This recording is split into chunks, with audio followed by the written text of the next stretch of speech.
I'll never forget.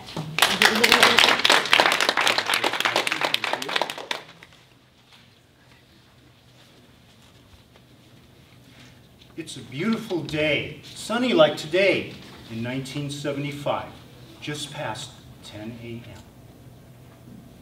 You arrive early at the school library for your next class, independent study. The remainder of the students are still enjoying the rest of their day in the quad. You're playing a prank with your friends. Greg is at the microfiche reader. We had microfiche in those days, no Google.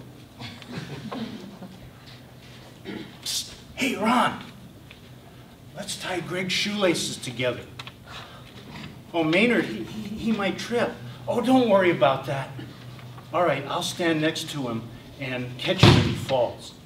So we crawl under the table and tie Greg's shoelaces together. A few moments later, Greg tries to stand up, separating his feet. He looks down and says, "Very funny, guys," as we proceed to laugh at him. Madam Toastmaster, fellow Toastmasters and honored guests, what started out for me as a very ordinary day in the 11th grade turned into anything except ordinary. A few minutes later, our teacher rushed into the library and he stopped to talk to the librarian. Then he came over to us. "Hey guys, I want you to stay in the library, okay? Do not leave." And he rushed out the door. "But Mr. DeJohn, what's going on?" But he was already out the door. So he turns to the librarian as she was locking the library doors. "What's going on?" She said, "I don't know, but I was instructed to lock the doors and to keep you guys inside the library, so please do not leave. When your teacher returns, he'll have more information for you." We ran over to the window. What was an ordinary calm day in the quad had turned into pandemonium. Teachers and administrators were rushing students into classrooms like mad, and there was a lot of shouting going on outside. As we looked out, "Oh wow, it's the cops," I said, as we watched a team from the Los Angeles Police Department SWAT squad marching by in formation. They had on their black paramilitary uniforms and were holding their assault rifles. Although I only saw them for an instant, I'll never forget that really serious look on their face. "Boy, something really bad must have happened," Curtis said. I said, "Yeah, that's for sure."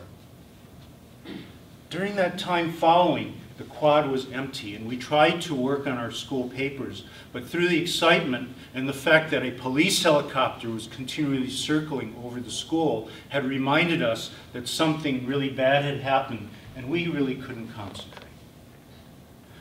A few minutes later, Mr. DeJohn returned. "Guys, gather around," he said. "There's been a shooting on campus. We don't know whether it's an isolated incident or whether this is an escalating incident. We're not sure. But we're waiting for the all clear from the police to release you. But in the meantime, I ask you to please stay in the library, not to leave, and to cooperate with the librarian's instructions." And with that, he left. Ordinarily, that class would have lasted about an hour, and we normally left school at 1:20 and went home for lunch. But what we ended up with was a 6 or 7 hour lockdown. We were more fortunate than other students in that we were in the library, so we had the drinking fountain in the restrooms. But on the other hand, because we had such amenities and because the authorities had chosen to release the students one class at a time for fear that it might be a gang-related shooting, that they would control us, and because we had the amenities, we were released last. Finally, by 5 p.m., we were released to our anxiously waiting parents who were all parked around the school to give us our rides home. That evening on the evening news, we found out that it was indeed an isolated incident. The next day, the school principal held an emergency assembly. He explained what had happened. Apparently, a student had been bullied and beaten on a regular basis, and that student had become sick and tired of being abused. So he decided to bring a gun that day. When he was approached by the bully to be further abused, he pulled out the gun and just started shooting. It took him several shots before he finally hit his intended target. Several bullets had hit the homes next to the school, but fortunately, no one else was injured. The bully's injuries were not life-threatening, and he was treated at a local hospital and then released. Both students were expelled from the high school, and the shooter was charged with attempted murder.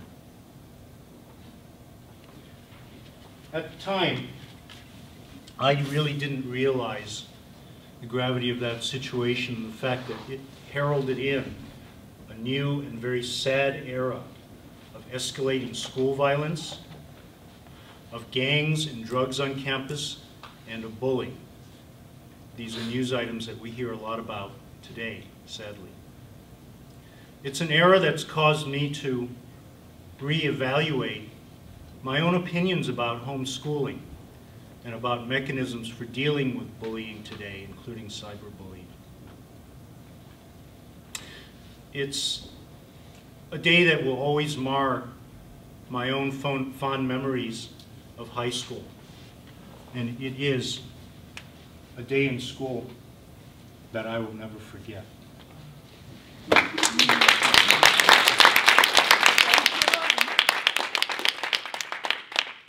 felt like I just watched a movie, didn't you? So please take 1 minute and write notes for all.